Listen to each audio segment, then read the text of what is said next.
नमस्कार, मैं हूँ संजय शर्मा, आप देख रहे हैं 4 पीएम। बहुत अच्छी ब्लैक कॉफ़ी पी रहा हूँ और आज बहुत पुरानी यादें ताज़ा हो गईं। बदायूँ जनपद से आता हूँ, आप सब जानते ही हैं मेरे दर्शक।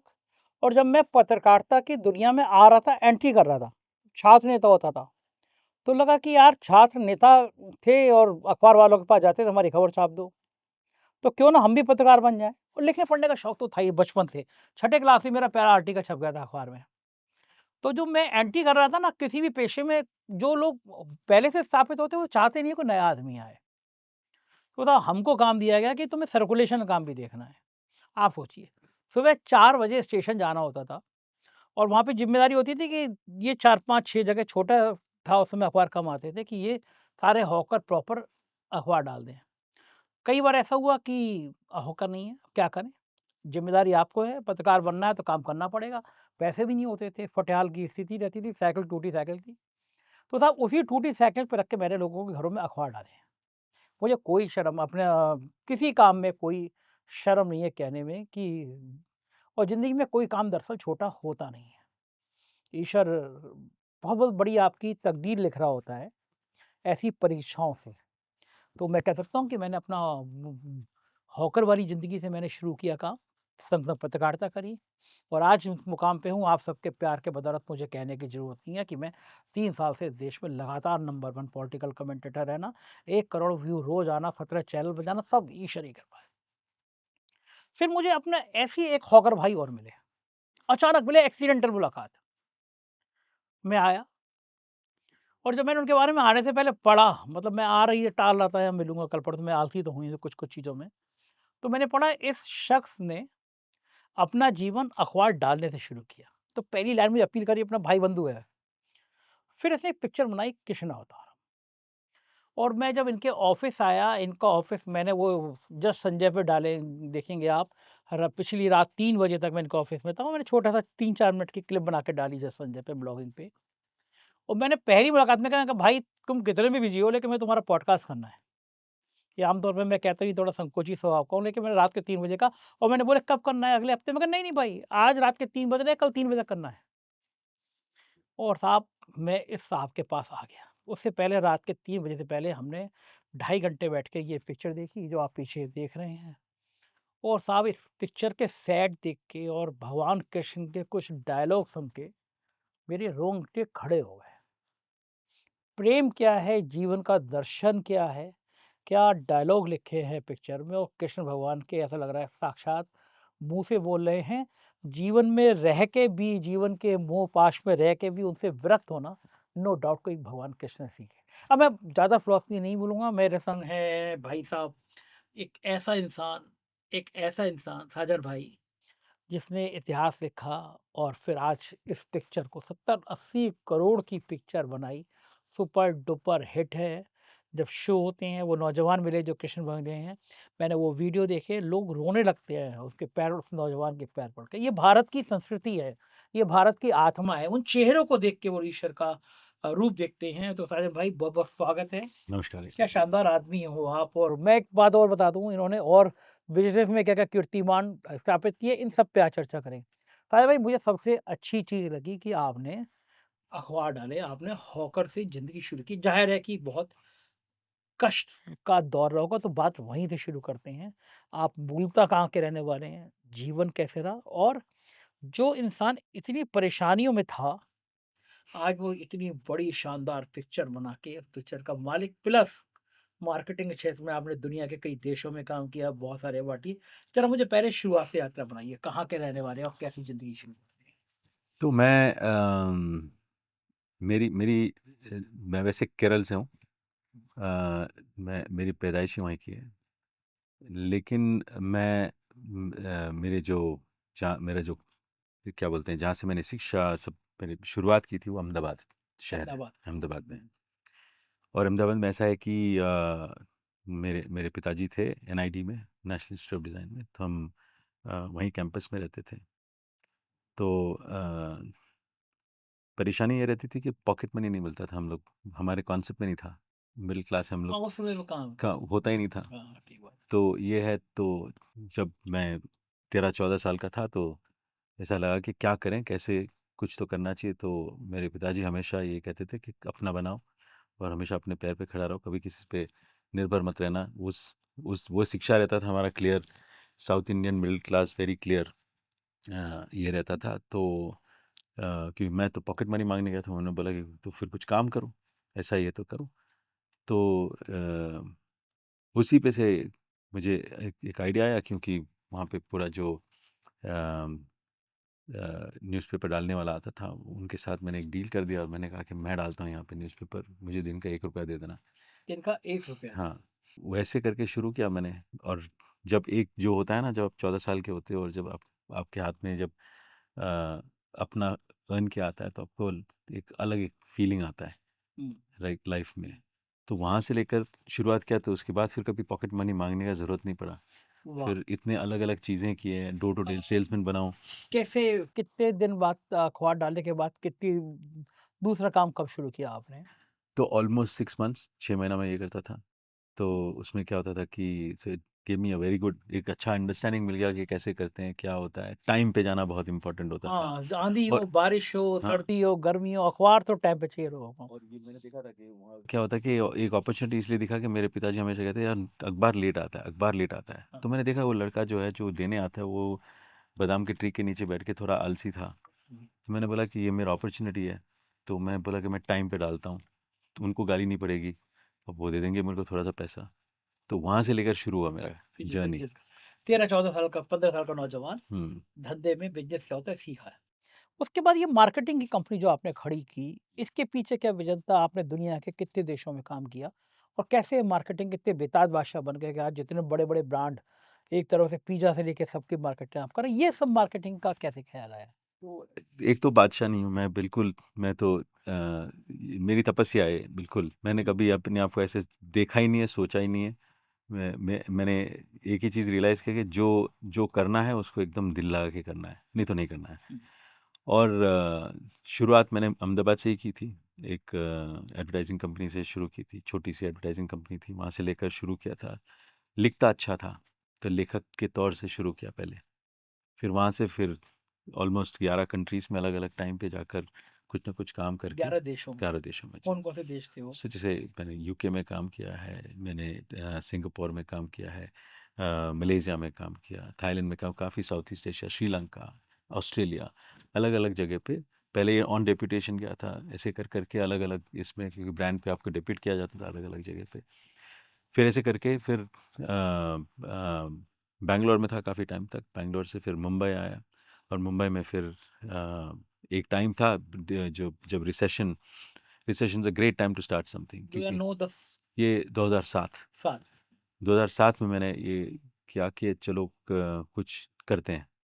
और एक जब रिसेशन होता है ना, बहुत एक अच्छी चीज़ ये होती है कि सब आपको एक चांस देने के लिए तैयार हो जाते हैं, क्योंकि हर जगह रेवेन्यू की तंगी रहती है हुँ। और कोई नया आता है तो उसको ट्राई करने को देखते हैं, क्योंकि वी कैन कॉस्ट एफिशिएंसी रहता है। हुँ।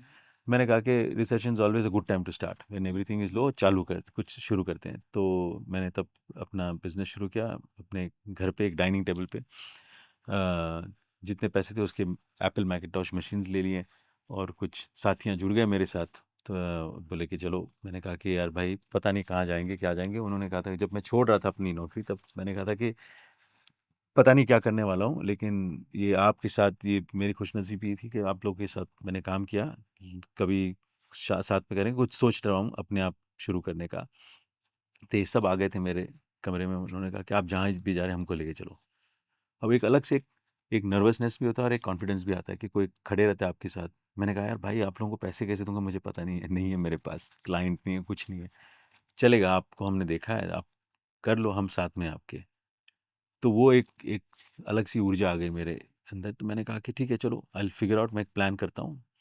2-3 महीने में मैंने सेट कर दिया। मैंने कहा कि चलो ऐसे-ऐसे करेंगे, ये करेंगे, जितने सेविंग्स थे उसके कुछ मशीन्स ले लिए, ये कर लिए, घर में 2 एक्स्ट्रा एसी लगा लिया और काम शुरू कर दिया। सब आ गए और सब आधा-आधा पे कट लेके आ गए थे मेरे साथ। और उनमें से अभी भी 2 लोग मेरे साथ हैं। तब के लोग 2007 के लोग, वाह! मैंने कहीं पढ़ा था किसी आदमी को देखना हो आदमी कैसा है तो देखो कि उसके यहाँ काम करने वाले लोग और उसके दोस्त कितने पुराने हैं। अगर कोई आदमी 20 साल से जुड़ा है तो इसका मतलब वो आदमी अच्छा है। जी। देखिए और क्या है कि ये भी एक ब्लेसिंग होता है कि ब्लेसिंग। लोग जो खड़े रहते हैं साथ में, तो लाइफ ऐसा रहा है कि ऐसे दौर से गुजरे हैं कि हमने देखा है कि कुछ लोग खड़े रहते हैं, कुछ किसी का टाइम खत्म हो जाता है, लेकिन हर किसी से कुछ ना कुछ सीख के हम यहाँ तक पहुँचे हैं।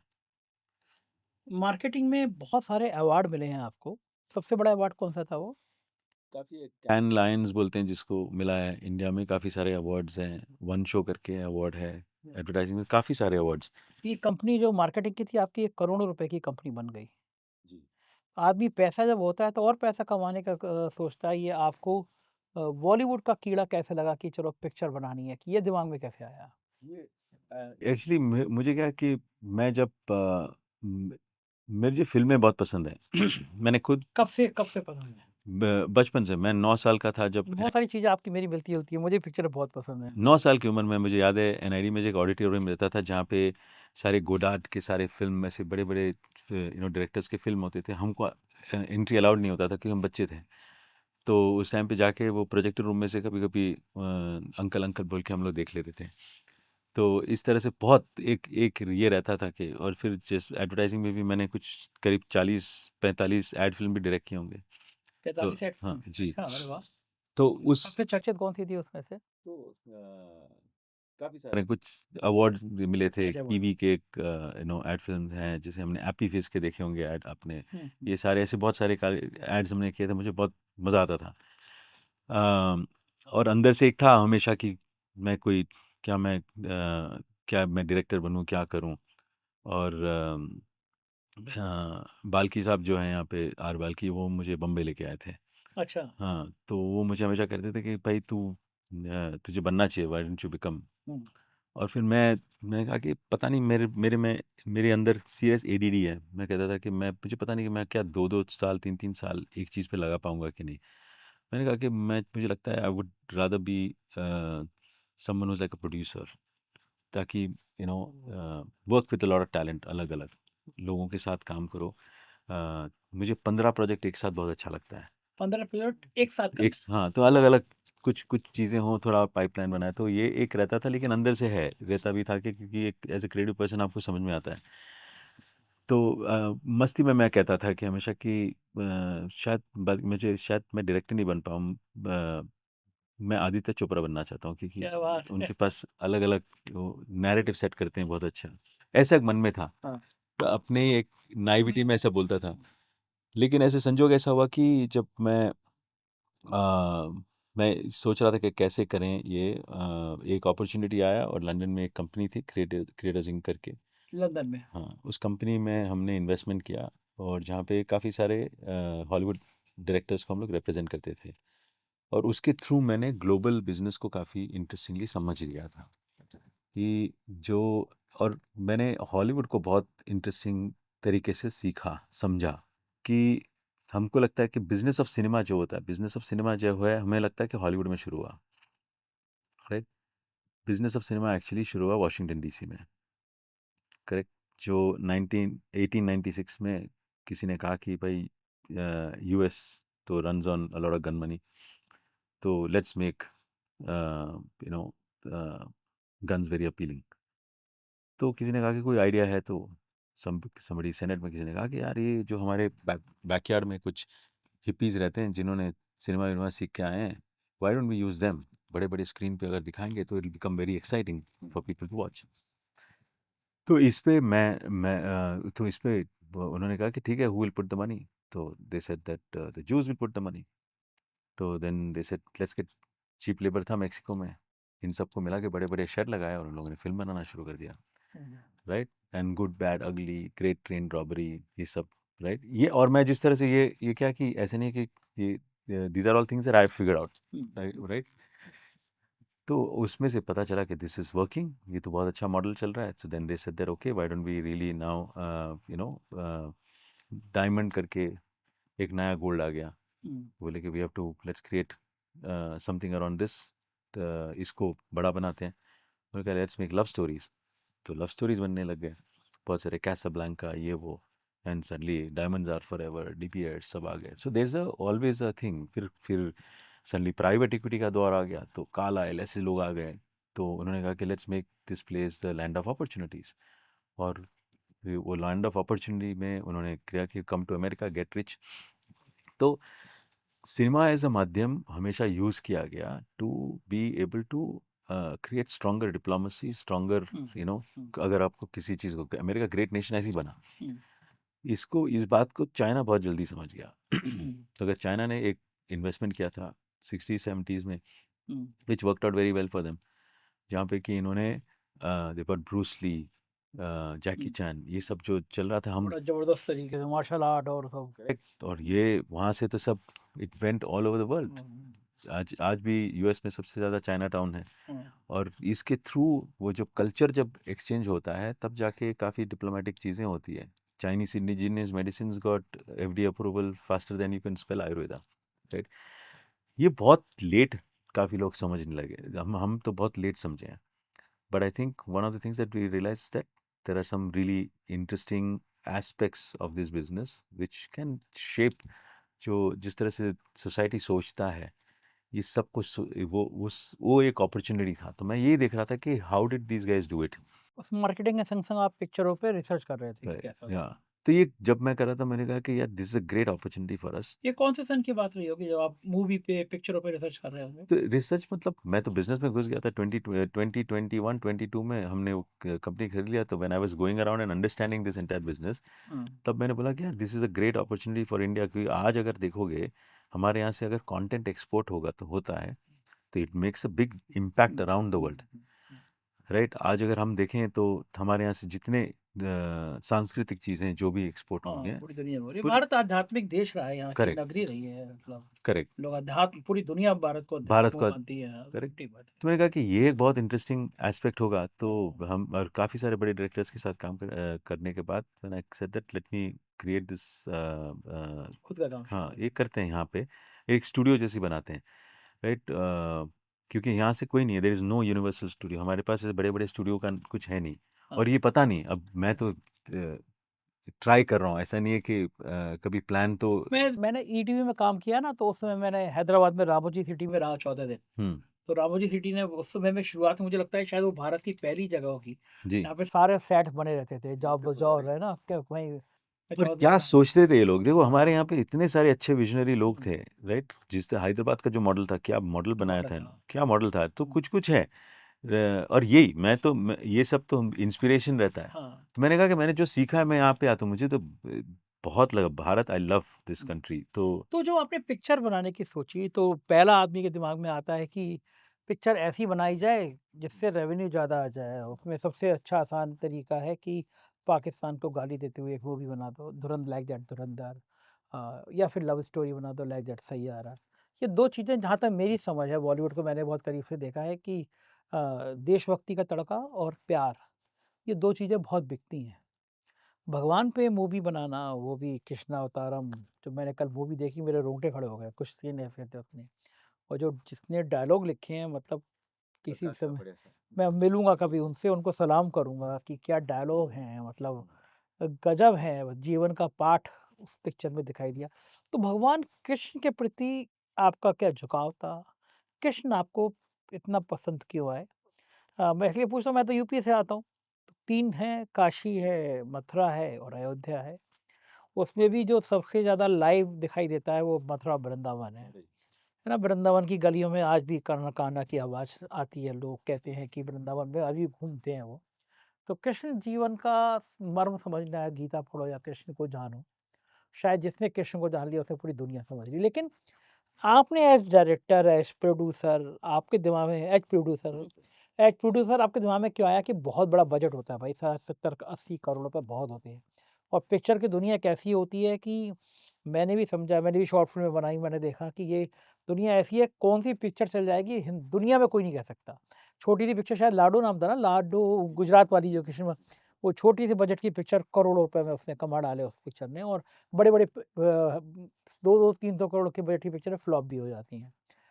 तो ऐसे में खतरा उठाना कि कृष्ण भगवान पे पिक्चर बनाना, ये विषय कहाँ से आया कि भगवान कृष्ण पे पिक्चर बनानी है? ये भी अगेन ये प्लान तो नहीं था। हाँ। ऐसा ही था कि मैंने जब क्रिएटिव प्लान स्टूडियो शुरू किया था, तो शोभा में जो मेरी सीईओ है, वो बैठी थी। मैंने कहा Shobha 2024 we have to be on the floor, करते हैं कुछ, ये करना है, जल्दी क्या बन सकता है, क्योंकि टाइमिंग बहुत इंपॉर्टेंट है, ये टाइम बहुत इंटरेस्टिंग है। और मैंने क्लियर ये था कि मुझे एक whatever we do spirituality और एक कल्चर के इंटरसेक्शन पे होना चाहिए। और पोलराइजेशन बहुत है वैसे भी दुनिया भर में, पर तो हम क्या कर सकते हैं। और मैं वैदिक प्रिंसिपल्स पे मैं काफ़ी मेरा वो उस पर रिसर्च चल रहा है, काफ़ी मैं काम कर रहा हूँ उस पर, मेरी एक पीएचडी भी चल रही है। पीएचडी इस पे, वैदिक इस पे, क्या बात है। अच्छा, क्या पढ़ रहे हैं आप? तो इसमें वैदिक साइंसेस पे, तो अच्छा। हाँ, तो इसमें यहाँ पे क्या है कि तो वही तो एक लाइक इवन इफ यू अध्यात्म का जो मीनिंग होता है, it has nothing to do with religious belief as much as it has got to do with your own internal understanding of जिंदगी कैसे जीना है, वहाँ से तो शुरू होता है। और कृष्ण भगवान तो हमेशा इष्ट देवता रहे। मैं मेरा नक्षत्र ही रोहिणी है, और हाँ हाँ, तो बचपन से एक है, तो एक लगाव है। और जी, शुरू से लगा हुआ अरे, है। There something very beautiful about him. तो और हमारा एक ही ऐसे ही कल्चर है जहाँ पे कि हमारे इतने सारे विभिन्न रूप में हमको स्पिरिचुअलिटी को परस्यू करने को मिलता है। तो मुझे ये बहुत अच्छा लगता था। तो वो, और बाय चांस ऐसे ही कि शोभा ने कहा कि राज एक है एक स्टोरी जो हार्दिक भाई और ये लोग सब बैठ के कुछ बना रहे, कुछ काफ़ी टाइम से, राम मौरी साहब ये लोग सब लिख रहे हैं, कुछ इंटरेस्टिंग है कृष्ण भगवान पे। मैंने, मेरी आँख खुल गई ऐसे, मतलब एक मिनट बुलाओ इनको, कल बुलाओ। कल तो नहीं आए, परसों आ गए। और मैंने सुना स्टोरी, तो मैंने कहा कि उस टाइम पे मुझे लगा कि यार इट्स अ ग्रेट अपॉर्चुनिटी, क्योंकि ये ये Krishna as a figure globally present है, right, there is a clear understanding. और इनके बारे में इतने सारे conceptions, misconceptions, so many different things are there. It'll be beautiful if you can really put a beautiful story about him. और जिन्होंने जीवन में भर प्रेम और संघर्ष के बीच में एक रास लीला खिला है ना, वो मुझे बहुत अच्छा लगा। मैंने कहा कि यार इसको we can take it global. फिर शोभा प्रकाश साहब को लेके आए, काफ़ी कुछ उसमें made it bigger, better, interesting, एक वर्ल्ड बहुत इंटरेस्टिंग बन रहा था। तो यहाँ पे हमने कहा कि यार इसको we can mount it really big. तो मैंने नहीं सोचा था कि आई डोंट हैव द इतना भी रिसोर्सेज नहीं है कि हम बोले कि इतना सारा पैसा डाल दें इस पे। मैंने कहा मैं एक 20-25% इसमें मैं अपना इन्वेस्टमेंट डाल दूंगा, सो पीपल 20-25, हाँ, % हम डाल देंगे इसके अंदर। बाकी there be enough people will come. तो सब मैं पीपीटी लेके घूमता था एक, और इसको लेकर पावर पॉइंट प्रेजेंटेशन बना के मैंने कहा कि चलो ready we will do the entire thing. हमने सबको अलाइन कर दिया, got the best talent together, सब रेडी है। एंड इस पे जब काम करने लगे तो सब everybody said fantastic, we are with you, we are with you, एक वो रहता है। तो मुझे लगा कि चलो दिस इज़ ग्रेट। मैंने तो ग्रीन लाइट कर दिया। मैंने कहा कि लेट्स गो, और क्या प्रेपरेशन में टाइम लगता है क्योंकि वीएफएक्स हैवी है, तो हमको पहले से शुरू करना पड़ता है। तो पहले वो तो शुरू कर दिया। उसके बाद सेट्स लगाने पड़ते हैं, इसमें 7.5 एकड़ का। वीएफएक्स की इंडिया में तक बेहतरीन काम है, वीएफएक्स का पिक्चर देख के मैं हैरान था। नहीं, बिल्कुल, बिकॉज़ अगेन क्या है कि 2-3 चीज़ है, कुछ स्ट्रेटेजिक डिसीजंस इसमें जैसे लिए हैं जहाँ पे we have been able to do it at a cost, जिस कॉस्ट पे हम कर पाए हैं, जिस तरह से कर पाए हैं, राइट, ये बहुत ही अच्छा। एक तो एक इंटरनल टीम भी बनाया है। सो इसमें जो हार्दिक भाई जो हमारे डायरेक्टर हैं, वो वीएफएक्स डायरेक्टर रह चुके हैं। अच्छा। कुछ काफ़ी टीवी शोज़ पे हैं, काफ़ी चीज़ों पे। तो मुझे इतना पता था कि उनको ये वर्ल्ड बहुत अच्छा समझ में आता है। और प्रैक्टिकली एवरीबडी जो सेट बना रहे थे, he made some of the best sets in the world. जो कॉस्ट्यूम बनाया has done some internationally acclaim work. तो एक बहुत अच्छा मिश्रण था इसके अंदर। प्लस दुनिया में उस टाइम पे वेस्ट में काफ़ी सारे वीएफएक्स का काम ज़्यादा हो नहीं रहा था, तो काफ़ी सारे लोग अवेलेबल थे।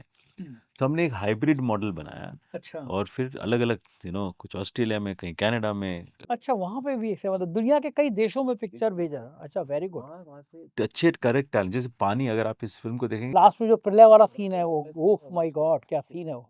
कि वो स्पेसिफिक लोग हैं जो ये काम कर सकते वो कौन से देश के लोग थे? हैं। कनाडा के। जिन्होंने ये लास्ट में पानी का सीन बनाया बीएफएफ में, वो कनाडा के लोग थे। क्या वो सीन है। नहीं, क्योंकि हमारा ये तो बहुत मूल में हमारा ये था कि will be great to have. और क्या है कि India has got a very strong understanding of VFX. तो ये हम लोगों ने जैसे ये टीम को जोड़ा साथ में, it became a that's how we started doing this. जब बनने शुरू हुआ तो मुझे लगा कि अभी आएगा। तो बिल्कुल शूट के 10 दिन पहले कोई जिसने प्रॉमिस किया था उसने हाथ खींच लिया, शिट। राइट? तो अब मैंने कहा कि अब क्या करूँ, क्योंकि बंद भी नहीं कर सकते और भगवान को प्रॉमिस किया। मैं ऐसा आदमी नहीं हूँ कि कोई मुझे क्या ऐसे बॉलीवुड का चस्का नहीं है या वो ऐसा नहीं है। एक मिशन है, एक बहुत अच्छा एक अपॉर्चुनिटी है और भगवान है। मैंने कहा कि इसमें तो क्या कोई गलत तो कुछ हो नहीं सकता, लेट्स डू इट करेक्टली। और एंड जिस तरह से बन रहा था, जिस तरह लिख के जब प्रकाश साहब ने मुझे एक नरेशन दिया था तो मेरे आंख में आंसू आ गए थे सुन के। मैंने कहा कि शोभा, मैंने कहा ये जैसे लिखा है ऐसे शूट कर लेना, ये कोई अलग लेवल पे बनेगा बस, राइट? तो इस भाव में हम लोग गए, भक्ति के भाव में। मैंने कहा कि करना है हमको, and it's important, social some good message should go, it be beautiful for Krishna, दुनिया भर में पता चले लोगों को। और हमने इसको इंग्लिश, हिंदी, तमिल, तेलुगु सारे में देखा है, हमने बनाया। अच्छा, वेरी गुड। या और बहुत सारी चीज़ें हैं जैसे कृष्ण भगवान को लेके वो 16,000 रानियाँ थीं, उनका मिथ क्या था, उनके पीछे कहानी क्या थी? राधा और कृष्ण के रिश्ते को समझना, रा कृष्ण और रुक्मिणी के रिश्ते को समझना। हाँ, तो कृष्ण अपने आप में एक इतना जटिल पात्र है, उसको जितना समझो उतना कम नज़र आता है। वो पिक्चर में बखूबी मैंने देखा। सेट मेरे को बिल्कुल आलीशान लगे भाई, मैं तो कहाँ की शूटिंग है ये? तो 3 जगह पे बम्बई में शूट किया, हाँ। फिल्म सिटी में, नया गाँव में स्टूडियो में शूट किया, हुँ, और गुजरात में शूट किया। हुँ। कुल 7.5 एकड़ का सेट लगाया। गुजरात में 7.5 7.5 एकड़ एकड़, का, जी, जी। वो जो बड़े-बड़े महल बने जी, हुए हैं वो, भाई जी। साहब। तो उसमें क्या कि 50-50 एकर्स के, वो एक रियल एस्टेट प्रोजेक्ट जैसे लगता था। अरे क्योंकि बाप आप जब द्वारका बना रहे हो, किसी रे! एक भगवान। द्वारका बनाने में महीनों लग गए होंगे आपको? बिल्कुल, बिल्कुल। और इसमें क्या है कि भगवान का काम है, इसमें एक पैसे का खोट नहीं कर सकते। क्योंकि मैं आपके ऑफ़िस में देख रहा हूँ जो ड्रेस आपने सजा के रखी हैं, जो भगवान कृष्ण पहने हैं इसमें, वो ड्रेस कहाँ से तैयार कराई हैं ये आपने? सारा जो हमारे कॉस्ट्यूम डिज़ाइनर है निधि, उन्होंने बनवाया है बहुत और ये प्रिंटेड नहीं है यहाँ पे कुछ, क्योंकि हम इस लेवल की एक्यूरेसी पे गए कि 5000 साल पहले प्रिंटिंग टेक्नोलॉजी नहीं था, प्रिंटिंग नहीं होता था, अच्छा, तो तो सब कैसे तैयार hand painted and hand died. ये सारी हाथ की हाथ नक्काशी के पिक्चर हाथ में? के हाथ क्या के बढ़िया कपड़े हैं। Correct, correct. और लोग बोलते थे पागल है क्या, क्यों पागल हो तुम लोग, क्यों इतना ये कर रहे हो, कहाँ कैमरा पे दिखेगा? नहीं, उनको लेकिन लगेगा ना, तो अगर हम कर रहे हैं, इसमें भगवान को लगेगा। आत्मा होता है। देखिए सर, जितना भी आप कर लो ना, मैं ये मानता हूँ कि जो भी आप बनाओ, उसमें अगर आपने जान नहीं डाली तो उसमें जान नहीं आएगी। वो तो सही है। तो वो बहुत इम्पोर्टेंट है, तो एक वो आत्मा वहाँ से निकल के आती है। आज हम कहते हैं, जब हम देखते हैं, हम भी कभी-कभी हैरान हो जाते हैं, यार बनाया है, अच्छा ऐसा बनाया है कल तो कि आप मेरे संग बैठे हुए थे, हम ज लोग मूवी देख रहे थे, तो मैं वो सीन देख-देख के पूछता रहा आपसे पात्र कैसे चुने? बहुत क्यूट सा लड़का है। कल रात को मिला भी मैं, वो बिल्कुल बहुत प्यारा बालक है दोनों। ये लड़की भी बहुत अच्छी थी हीरोइन। ये कहाँ से चुना, चयन कैसे हुआ? क्योंकि कृष्ण भगवान का जो चेहरा है ना, वो इतना सुंदर मुस्कुराता हुआ, कल वो लगा भी इतना क्यूट। ये चयन कैसे किया आपने? तो काफ़ी सारे लोग, हमने कम से कम 30-40 अलग-अलग पात्रों को देखा होगा, और काफ़ी सारे ऑडिशंस और शोभा सारे देखते थे, और मेरे पास एक शॉर्ट लिस्ट आता था, हार्दिक भाई देखते थे, ये सब देख के फिर मेरे पास एक फाइनल शॉर्ट लिस्ट आता था। फाइनली दोनों आ गए मेरे पास, बोले कि राज देखो, ये 3 लड़के हैं, इसमें से एक एक स्टार किड भी था, ये सब थे। तो उन्होंने कहा कि यार बड़ी, पहले तो मेरे को पूछा गया कि आपको क्या लगता है कि should we get a star? मैंने कहा कि नहीं, क्योंकि भारत है, यहाँ पे आपने अगर भगवान का एक्सपीरियंस की कमी हो जाएगी अगर हमने वहाँ पे एक स्टार को रखा, क्योंकि उनको उनको लगना चाहिए कि भगवान कृष्ण है। तो वो तो कोई है। और नाम वाले कोई होते हैं, and all respect to some amazing actors, लेकिन वो क्या है कि वर्ल्ड बना रहे थे हम। कृष्ण अवतारम आप देखोगे तो हमने एक पूरी फ्रेंचाइज, दुनिया कृष्ण भगवान की बनाई है उस आपने। दुनिया में वो स्टार नहीं, ज़रूरत नहीं था वहाँ पे, स्टारिंग कृष्ण भगवान होना हाँ। चाहिए था, राइट? तो जब जैसे हमने मैंने कहा कि मैं तो बोला कि नॉर्मली एज अ प्रोड्यूसर लोग बोलते हैं यार स्टार नहीं है तो रिस्क हो जाता है। आज की तारीख में star is not a guarantee of anything. हुँ, तो बट द वर्ल्ड के साथ आप जितने ऑनेस्ट रह सकते हो वो बहुत इंपॉर्टेंट है। हुँ। तो मैंने कहा कि ऑनेस्ट चीज़ ये होगा कि gets find the right Krishna. अब वो कैसे करें, 3 फाइनल शॉर्टलिस्ट में आ गए। मैंने कहा कि यार ये लड़का अच्छा तो लग रहा है, all these guys are good, this guys got a very interesting this thing. और लोग हंसते हैं मेरे पे इस चीज़ पे, शोभा तो बहुत हंसी थी मुझ पे। मैंने कहा इनकी कुंडली दो, जन्मपत्री जनपत्री लिया, और अच्छा। फिर मैंने स्टडी किया। मैंने कहा कि मेरे को भी बड़ा शौक है आजकल, मैं चैटजीपीटी पे पढ़ता रहता हूँ। मेरे यहाँ राजीव नारायण शर्मा एस्ट्रोलॉजर आते हैं, पूरी दुनिया में बड़ी धूम है। बात कराऊँगा आपकी, उनको हुई भैया, वो आदमी मतलब गज़ब आदमी है। एक दिन मेरे ओ यहाँ मुंबई घर पे आए थे, मनोज वाजपेयी जी भी आए हुए थे। मनोज वाजपेयी बड़े अच्छे इंसान हैं। तब तो राजीव नारायण जी भी आ गए। तो वो हनुमान जी की एक सिद्ध मूर्ति है, उन्होंने हनुमान मंदिर बनाया तो लेकर आए थे मनोज जी को भी उन्होंने। मेरे सामने बैठे हुए तब तक कर्नाटक से फ़ोन आ गया कि डीके शिव कुमार मिलना चाहते हैं उनसे। फिर वो मेरे साथ रात वाली फ्लाइट से दिल्ली गए, सुबह-सुबह 6 बजे कर्नाटक गए और डीके शिव कुमार के संग 2 ढाई घंटे उनकी मीटिंग चली। बाहर निकल के मुझसे वहीं पे फ़ोन पे बड़े भोले टाइप के हैं। बोले, "संजय इस आदमी की जन्म पत्री तो गज़ब की बात है" और ये मैं अभी 2 ढाई महीने पहली बात बता रहा हूँ आपको। मनोज जी का शायद जन्मदिन 23 तारीख का था, 24 तारीख को मेरे घर पे आए थे मनोज जी। खुद ही केक लेकर आए थे, बेचारों का केक हमने काटा था। तो वो वहीं पे कह रहे हैं कि इसकी कुंडली तो बहुत अच्छी है, इसकी कुंडली में मुख्यमंत्री बनने का योग है। मैं कहा, "रहने दो राजीव जी, आप हर एक को मुख्यमंत्री बना देते हो।" और 10 दिन बीते डीके शिव कुमार मुख्यमंत्री। तो वो मैं कभी बात कराऊँगा क्योंकि वो जो आपने जन्म पत्री की तो आपने जो अपना एक्टर चुना पहले आपने उसकी जन्म पत्री मँगाई। हाँ। जब मैंने देखा और ये एक इंट्यूशन था, एक मोमेंट था, मैंने कहा कि इसके मुख पे शुक्र है। और अगर आपको कृष्ण भगवान का पात्र निभाना है तो आपको कम से कम आप एक शुक्र का बहुत अच्छा प्रभाव होना बहुत ज़रूरी है। हाँ, शुक्र सौंदर्य का होता है ना। हाँ, और इस उस मोमेंट पॉडकास्ट के बाद आप मेरी जन्म पत्री भी देख लेना, है ना? सर हाँ नहीं तो ये उस मोमेंट में ऐसी और मैंने मुझे ऐसा लगा एक इंट्यूशन सा था और मैंने कहा कि और ये and I told Shubha I think we should go with this guy ये होगा हुँ। And she started laughing and अभी भी हम इस पे मजाक करते हैं हमने फिर क्या फिर नाम है? सिद्धार्थ सिद्धार्थ सिद्धार्थ। सिद्धार्थ को भी बोला एंड सिद्धार्थ नाम भी बहुत अच्छा है, भगवान बुद्ध का नाम मेरे बेटे का नाम भी सिद्धार्थ है। और अगर आप देखोगे and he has got that character in him और क्या है कि there is a there was एक कुछ एक एक्स फैक्टर रहता है इसमें जब देखते हैं एंड आज हम रिट्रोस्पेक्ट में ये क्या दिस इज डेटा राइट और क्या है कि एक बिलीफ बहुत स्ट्रांग अंदर से जब होता है ना कि एक गट फील होता है यहाँ से सोच सोच के मुझे लगा कि यार ये उस मोमेंट में बोला चलो लेट्स गो फॉर इट और मैं बहुत नर्वस था क्योंकि मैंने सारे ड्राइंग बोलते हैं ना कि सब मैंने अच्छे जब हम कुछ खाना बनाते हैं तो हमने इंग्रेडिएंट से सब करेक्ट देख लिया सब करेक्ट लोगों को चुना है सेट भी अच्छा लग रहा है मैं मुझे याद है फिर प्रूफ ऑफ द पुडिंग तब होने वाला था जब हम पहली बार मैं इनका एक्टिंग का पिचिंग देखने जाना था और मेरा एक उसूल है कि मैं ज़्यादा जाके सेट पे बैठता नहीं क्योंकि वहाँ पे डायरेक्टर इज़ अ कैप्टन क्योंकि we have to give them that space तो मैं कहता था कि चलो सब है अब मुझे मालूम है लिखना मुझे मालूम है कैसे करने वाले हैं सब पता है और फिर एक 5 शॉट मुझे दिखाओ मैंने कहा था मुझे याद है मैं गया था गुजरात गया था बहुत तपती गर्मी में वहाँ बैठे थे एक टेंट लगाया था मैंने बिल्कुल भगवान का नाम लिया और मैंने जब पहले शॉट देखा और जिस तरह से इसने डिलीवर किया लाइन मैंने बोला भाई यू नो ऑल नारायण बचा लिया वाह! अच्छा लग रहा है एक्टिंग बहुत अच्छी। राइट हीरोइन कौन-कौन है? क्या-क्या नाम है उनका?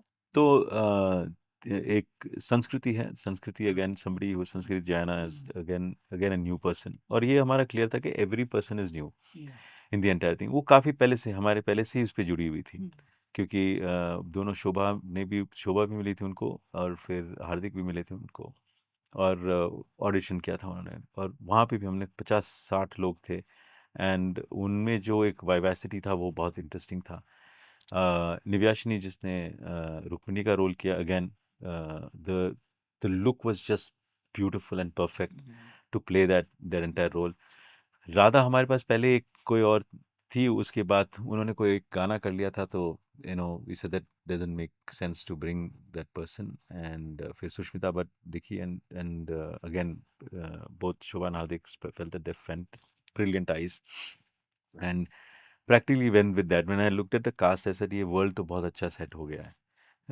and that's how we went about the entire thing and इतने सारे ऑडिशंस हुए इसमें इतने सारे क्योंकि इसमें क्या होता है कि जब ये जो कास्ट होता है इसमें ये बहुत इम्पोर्टेंट है क्योंकि 3 डिफरेंट पहलू हैं राइट और and all 3 of them have to have a different character थोड़ा सा एक कितने दिन लगे आपको मूवी बनाने में? 90 दिन का शूट था 90 डेज ऑफ शूट 3 महीने में शूट की तो पूरी। हाँ 3 से थोड़ा ऊपर हो गया एक्चुअली क्योंकि बीच बीच में ब्रेक भी हो जाता था और बनाने में टोटल पिक्चर बनाने में? तो ये इसमें ऑलमोस्ट 3.5 साल लग गया 3.5 साल लगे। 3.5 साल लग पूरा मतलब पूरी एक पीएचडी होती है पिक्चर बनाना ना? बिल्कुल और उसके ऊपर 1 साल पहले तो ये क्या नाम है राममौरी साहब और हार्दिक भाई दोनों इस पे और भी रिसर्च कर रहे थे अच्छा। तो वो लोग तो पहले से ये कर रहे थे और ये एक संजोग है ये क्या होता है कि ये था मन में एक एपिटाइट था ये लोग कुछ कर रहे थे हम सब एक एक करके कैसे जुड़े हमको ही मालूम नहीं है आज जब देख रहे हैं बनते लाइन्स ब्लर हो गए हैं, हम सब इसमें घुसे हैं। प्रसाद जिसने म्यूज़िक दिया है, इतना ब्यूटीफुल म्यूज़िक दिया है। हाँ, म्यूज़िक गाने बहुत अच्छे हैं, बहुत अच्छे हैं। है तो उन्होंने स्वयं मैं तो ये कहता हूँ हम हर बार मैं किसी को मिलता हूँ मैं बोलता हूँ कि it is produced by Krishna, directed by Krishna, music by Krishna. उनके सिवा ये हो ही नहीं सकता। हम तो सिर्फ माध्यम है सर। सही बिल्कुल सर, तो ईश्वर जैसे आप देखो इन जो 3 बच्चियों को देखो, उनको भी अगर देखोगे उनके अंदर कुछ तो कृष्ण तत्व आ गया है। आप सिद्धार्थ को देखो, इसके अंदर कृष्ण तत्व देख रहा था कितना क्यूट सा लग रहा था वहाँ रात में। और क्या है कि और सबके लिए एक एक्सपीरियंस हो गया। और मुझे एक याद है एक छोटा चीज़ जब बनने के बाद ये सब बन के और इतनी खींचातानी ये सब करके और काफ़ी सारी चीज़ें हुई, ऐसी लीलाएँ घटी हैं मेरे साथ साहब। बहुत कृष्ण भगवान ऐसे हैं कि वो परेशान भी करते हैं। हाँ, वो परीक्षा लेता है ना, ईश्वर तो परीक्षा लेता है ना। रोज़ शाम को झगड़ा होता था उनके साथ। मैं घर जाता था, रोज़ शाम को उनके साथ झगड़ा करता था, भगवान आप ही कर लो आप, क्योंकि इतना हताश हो गया था क्योंकि कोई नहीं था फंडिंग के लिए, कोई नहीं, कुछ नहीं था। ठीक बात है। राइट? और एक मोमेंट आ जाता है आदमी क्या पिक्चर बनाने के बाद उसको रिलीज़ करना, थिएटर तक पहुँचाना भी अपने आप में बहुत बड़ी बात अरे होती है ना? हाँ। हाँ। और लगाते गए हम तो मैंने तो कहा कि छोड़ो अब भगवान को अगर प्रॉमिस कर दिया है तो अब क्या पीछे भी नहीं हट सकते हैं। हटना अलाउड ही नहीं है। ठीक बात। अ, ये पिक्चर आप बता रहे थे इसके अगले पार्ट भी आएँगे? कितने पार्ट्स में बनाने की प्लान किया आपने? तो ये जब ये लिखा गया था, एक इसका नाम राधा रमन था क्योंकि ये पहले पहले वैसे बनने वाला था। जब फिर उसके बाद हमने जब लिया इसको इसके पूरे राइट्स एक्वायर किए और हमने पूरा आईपी ले लिया अपने पास। फिर इसको हमने बोला कि ये कृष्ण भगवान के लिए एक फिल्म से कुछ नहीं होता, राइट? तो कम से कम एक ट्रिलॉजी तो कमिट करना ही चाहिए। तो वहाँ से फिर मैंने कहा कि इसका नाम कृष्ण अवतारम रहेगा। और कृष्ण अवतारम का और किस तरह से, और वो बहुत इंपॉर्टेंट था कि कैसे हम इसका, बिकॉज ये प्रेम तो था इसके अंदर। लेकिन अगेन कृष्ण भगवान, I don't want people to think ये कोई लव स्टोरी बनाया हमने, क्यों? वो लव स्टोरी नहीं है। उनका जो लव है वो अलग है, ये लव की स्टोरी है, राइट? तो हमने कहा कि इसको तो कहा कि ये पार्ट 1 जो होता है उनको 3 भाग से समझते हैं। पहले उनके दिल से, उनके हार्ट से, हृदयम, राइट? दूसरा है उनका जो जिस तरह से वो नीति चलाते थे तो मनः, और तीसरा है भगवत गीता, आत्मा, उनका आत्मा ही होता तो आत्मन। तो ये 3 भाग में मैंने बोला कि इस 3 भाग में हम लोग लिखेंगे। तो वो जो हृदयम है ये उनकी, और ये अगर आप फिल्म की स्टार्टिंग में देखोगे कृष्ण भगवान का जो हार्ट था, उनका जो हृदयम था, वो यहाँ छोड़ के गए थे हमारे लिए। वो हमारा वो ब्रह्म तत्व जो आज भी कहते हैं कि जगन्नाथपुरी में है। वहाँ पे वो जो नवकलेबर होता है हर बार, वो जो ये हर 12 साल में जो होता है, तो ये स्टोरी की शुरुआत है। तो बहुत इम्पोर्टेंट था कि इसको हम किस तरह से ऐसे करें कि ये एक सीख भी बन जाए लोगों के लिए। तो इस तरह से हृदयम सेकंड पार्ट होगा, मनः थर्ड पार्ट होगा, आत्मन। तो सेकंड वाले पार्ट की शूटिंग शुरू हो गई? अभी एंड ऑफ द ईयर शुरू हो जाएगी। काम तो काफ़ी शुरू हो गया है। वो कब तक आ जाएगी? तो 2027 एंड सोच रहे हैं आ जाना चाहिए। हाँ, क्योंकि इसमें क्या है, काफ़ी सारा काम हुआ है, काफ़ी कुछ इसमें भी द्वारका में बेस्ड होगा। तो हमारे पास तो वो अनरियल इंजन पे बना हुआ है। हाँ। काफ़ी काम हुआ है, तो है हमारे पास काफ़ी। और इसमें थोड़ी और जो युद्ध नीति जो भी होगी, तो उस तरह से हम लोग देख रहे हैं। तो दिस द वे वी। बहुत अच्छा, बहुत-बहुत शुभकामनाएँ कि आपकी अगली पार्ट सेकंड और बुलंदी के साथ बने, ऐसे ही भगवान की लीला हम और जान सकें। बहुत-बहुत शुक्रिया, आपने मुझे समय दिया। Thank you. Thank you very much. एक शानदार शख्स के साथ बातचीत थी और ये पिक्चर मेरे को भी कई कोण पर उसने सोचने को मजबूर किया। और मैं सच कहूँ कि मुझे कृष्ण हमेशा से भगवान का दोस्त नज़र आते थे।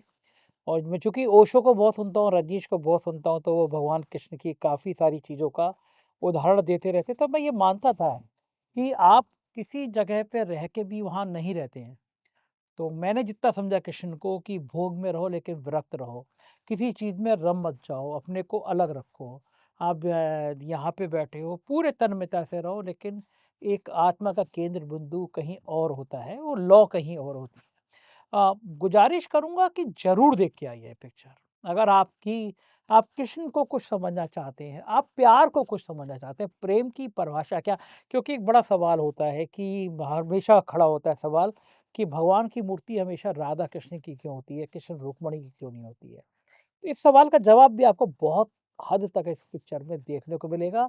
इस नौजवान की हिम्मत को सलाम करते हुए पिक्चर को देखने जाइएगा, कमेंट करिएगा नीचे कि पिक्चर देखने के आने के बाद कमेंट कीजिएगा, नंबर फ्लैश हो रहा है मेरा। बताइएगा कि इस प्रश्न से लेकर, इस पिक्चर से लेकर आपके मन में अगर आप देख के आए हैं, तो क्या आता है? मैं आपसे बातचीत भी करूँगा। जब आप पिक्चर देख के आएँगे, मुझे संपर्क में मैसेज करेंगे, तो मैं आपसे बातचीत भी करूँगा कि इस पिक्चर को देख के आपने कृष्ण को और प्रेम को लेकर क्या समझा? जब दुनिया नफ़रत की दुनिया बनती जा रही है, तो कहीं प्यार का छोटा-सा दिया इस पिक्चर में दिख रहा है, टिमटिमा रहा है, दिए में थोड़ा-सा तेल और डालिएगा। बताइएगा ज़रूर कैसी लगी बातचीत। शुक्रिया, थैंक यू और कोशिश करूँगा कि इस पिक्चर के जो पात्र हैं, जो कृष्ण हैं, जो राधा हैं, रुक्मिणी हैं, उनके संग भी एक बातचीत करूँ और फिर जल्दी आपको दिखाऊँ। बाय-बाय, टाटा।